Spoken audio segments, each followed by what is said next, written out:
আরে রফিক ভাই, আমি তোমাকে খুঁজতে আছি আর তুমি এই জায়গায় বসে আছো। কালকে তো কোরবানি ভাই, অনেক মজা হবে ভাই, কি বলো?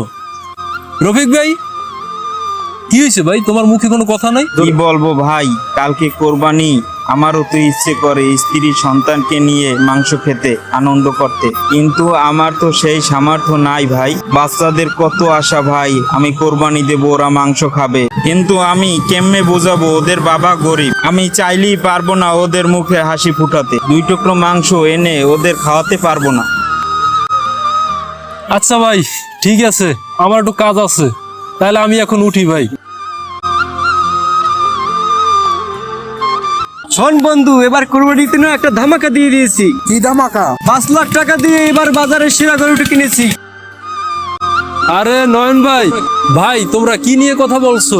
আরে ছোট ভাই, এবার তো গরু কিনেছি 5 লাখ টাকা দিয়ে, বাজারের সেরা গরু। এবার চিন্তা করেছি আমার সকল টাকাওয়ালা বড়লোক বন্ধুদের দাওয়াত করে খাওয়াবো, আর এলাকার সকল টাকাওয়ালা গণ্যমান্য ব্যক্তিদের দাওয়াত করব। আরে হা বন্ধু, এটাই ভালো হবে। টাকা কুয়ে যেভাবে কোরবানি দিয়েছিস ওই রকম সবাইকে দেখাতে হবে তোর কোরবানিতে কি রকম বড়লোক টাকাওয়ালা মানুষ খেতে এসেছে। আরে বন্ধু, ঠিকই বলছস।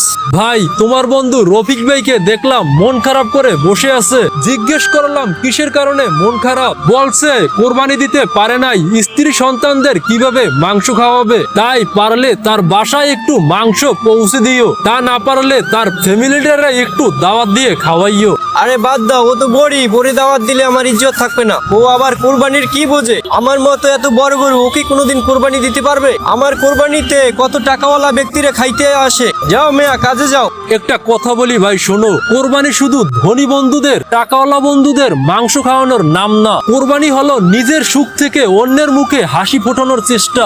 যে মানুষটা সারা বছর মাংসর স্বাদ পায় না, কোরবানির আসল আনন্দ পৌঁছে দেওয়া উচিত তার ঘরও। রফিক ভাই তো তোমার বন্ধু, আল্লাহ তারে গরিব বানাইছে, তারও তো ইচ্ছে করে কোরবানি দিতে, কোরবানির মাংস খেতে। হয়তো তার কোরবানি দেওয়ার সম্বল নাই, কিন্তু একটা কথা ভাবো ভাই, যদি তার জায়গায় তুমি থাকতা।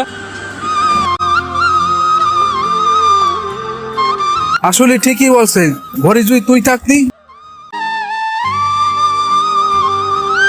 দেখুন, আমাদের অনেক গরিব বন্ধু বান্ধব আছে যারা শরমে আমাদের কাছে হাত পাতে না।